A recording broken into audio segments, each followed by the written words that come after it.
All right. I am back. It's Karma Serene, aka Serene Sosa, aka Cardi Marie Smaller, aka Sarah Messica Parker, whichever one you like. And come December, whatever you call me, make sure you put doctor in front of it. All right. So enough of the formalities. You guys know why we're here. You read the title. We're here talking Artur Beterbiev versus Dmitry Bivol for the light heavyweight undisputed title coming up later today. Listen, guys, Riyadh season is here and Riyadh season is lit. Brought to you by His Excellency Turkey Al Sheikh. Heavy on the excellency because no matter what you say about him, this is his second time bringing us an undisputed matchup in decades, almost 30 years. Last time we saw an undisputed light heavyweight was Roy Jones, 98, 99. Somebody fact check me on that. I do not remember. I'm going to be honest. So I have gone back and forth on this fight. This was another fight, a long time in the making. The WBC would not sponsor this bout because of the war going on in Ukraine. Um, I'm not sure what changed. Actually, I am sure what changed. Um, has a little bit to do with the long money in Saudi. Not mad at it. Everybody has a price. And apparently, Turkey Al Sheikh knows Mauricio Suleiman's price. But be that as it may, these two guys, I've gone back and forth on who I think would win. My first mind goes with Artur Beterbiev just because I'm a Caneloite and I'm not sold on Bivol. Um, I have not watched every Bivol fight. I'm going to be honest. And the one that stands out prior to him fighting Canelo was Joe Smith Jr. And Joe Smith Jr. tossed him over his hip and slammed him on the floor. And even though he won, that is like what stuck out to me. Even when they announced that Canelo was fighting him, I thought Canelo was going to make light work of him. Clearly, that didn't happen. I could not find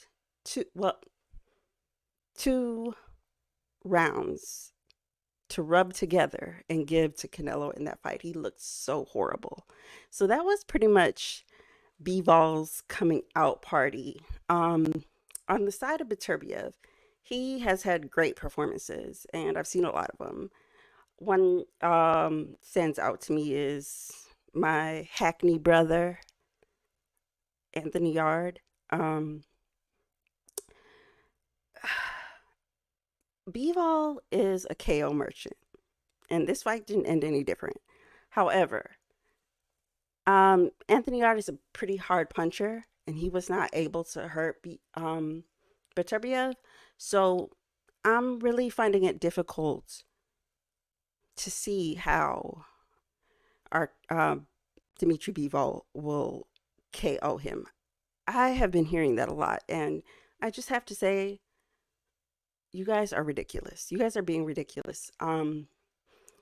Bivol's ex-wife, soon to be ex-wife, said he had shoulder surgery.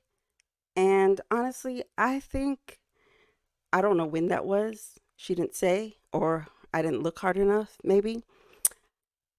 But I think that's why the KO's kind of slowed down. I know he had one on his last fight, but I think that guy was pretty much brought in to make that happen for him to kind of build up this fight.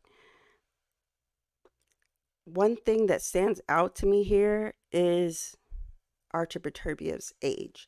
I know you don't age like terribly overnight, but this man is injury prone.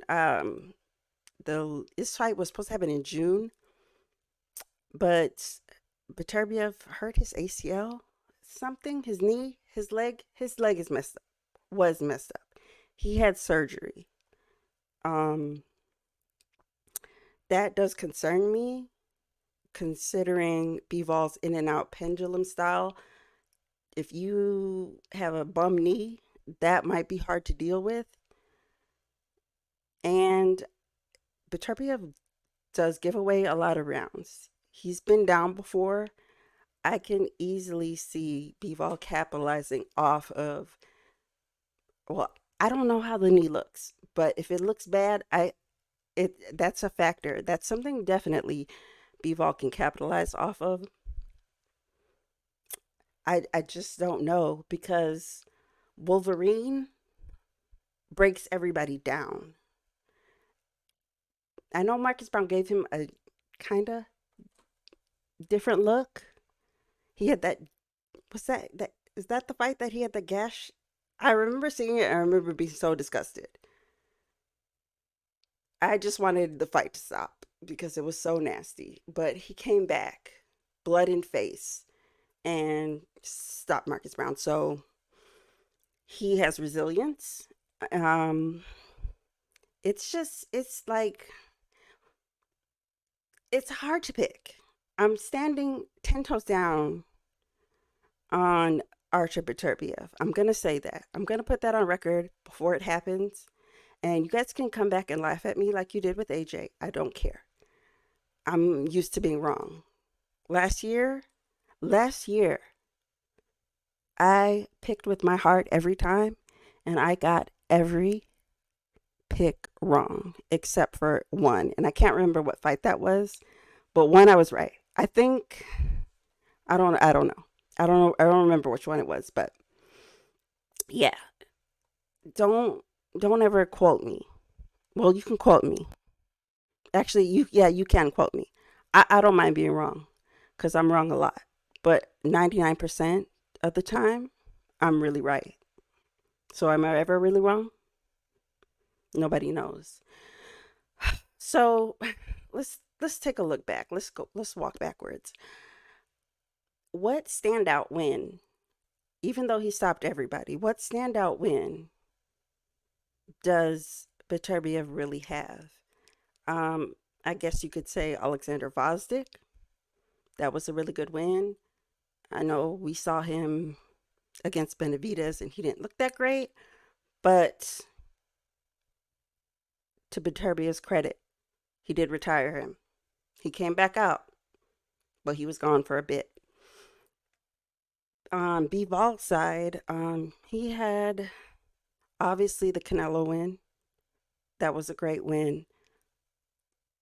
I don't think Canelo belongs at 175. I don't even think he belongs at 168. I think he's just moving very well. But that was Dmitry Bivol's coming out party. That was kinda. I'm gonna say this. That was kind of like the prelude to this fight because similar to Canelo, I will say Beterbiev has that walk him down, bang him style. He doesn't get enough credit for his boxing, but and he's kind of a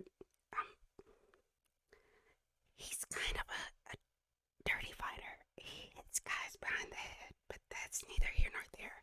Let's let's just put that to the side. Let's pretend like that doesn't happen. But clearly it was not successful for Canelo. Canelo was throwing bombs. We know Canelo hits hard, but the bombs that Canelo throws are different than Beterbiev's. Beterbiev throws A bombs. Clearly, you don't make it out of the ring. You don't see the final bell with him. And I just don't know. I don't know who wins, but let's get into it. Beterbiev is 39, 29. I'm taking 10 years off of him. And honestly, you can take 10 years off of him because he's out of the ring on rest for so long. He gets injured before almost every fight. And I think it's because he does that stupid push ups on his knees and then his palms and his wrists. Like, what are you doing that for? That's neither here or there. He has the WBC, the WBO, and the IBF. He's orthodox. And I will say, when I was watching that thing, that the open workout, he was going southpaw. And it's like, dude, are you trying to throw this fight? Because Beterbiev straight right is crazy. Like, why are you doing that? Maybe he's just trying to put some razzle dazzle on it. I don't know if that will help him, but we'll see tomorrow. He's going against, obviously, Dmitry Bivol. He's got the WBA. He's 33, so he's a little bit younger. Um, I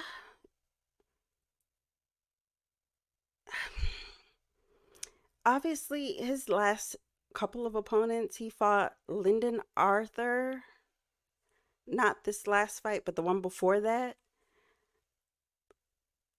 Why that went to UD, I don't know. He's a UD merchant, but he did fight Sullivan Barrera. That's a good win to me. And he beat Joe Smith Jr., but like I said before, Joe Smith Jr. body slammed him. Beterbiev, in his defense, aside from the injuries, he does not look like he has slowed down inside the ring. He's a pressure fighter. Smart though. He does get hit, but the exchange rate of to which he gets hit to what he's throwing back is a little bit high. So I don't know if Bivol can stand up to that. Like Beterbiev, he does that same thing, like hits your arms. That did not work for Canelo, but it's a lot more power. That's how he wears guys down. We don't see him go 12, so we don't know what his gas tank is like. And we don't know if that is going to work on Bivol, considering it did not work last time. Bivol's a little bit taller, and he uses his height. Like, he doesn't give up that height. But there's not really that much of a difference. I think what will make all the difference in this fight is Bivol's feet. He's gonna have to not stay in that pocket too long, which he doesn't. He does get in and out very well. He uses distance very well, I will say that. And he's just an all-around great boxer. And me knowing what I like, I would pick that. Maybe, maybe. I'm going to go on record saying I'm a very biased person. You guys know I love Canelo, and maybe I'm a little bit salty, and that's why I'm not taking Bivol in this fight. I'm standing 10 toes down, even though Bivol is injured. Well, he doesn't fight enough to know what he looks like coming off of injuries until the fight. But so far, he's been 100% successful. I'm not thinking this is going to go 12. I think the heavy-handed Beterbiev, he's skilled enough to close the gap on Bivol, and I'm picking him by stoppage. Let's say 10. I want to say 11, but I feel 9. So let's just go in the middle there and say 10. That's my official pick. Until then, I want you guys to get down in these comments. Put yourself on record. Put yourself out there. Let me know you have. And this time, well, at the time of my recording this, we will know who is the undisputed light heavyweight king. And it's going to be Artur Beterbiev.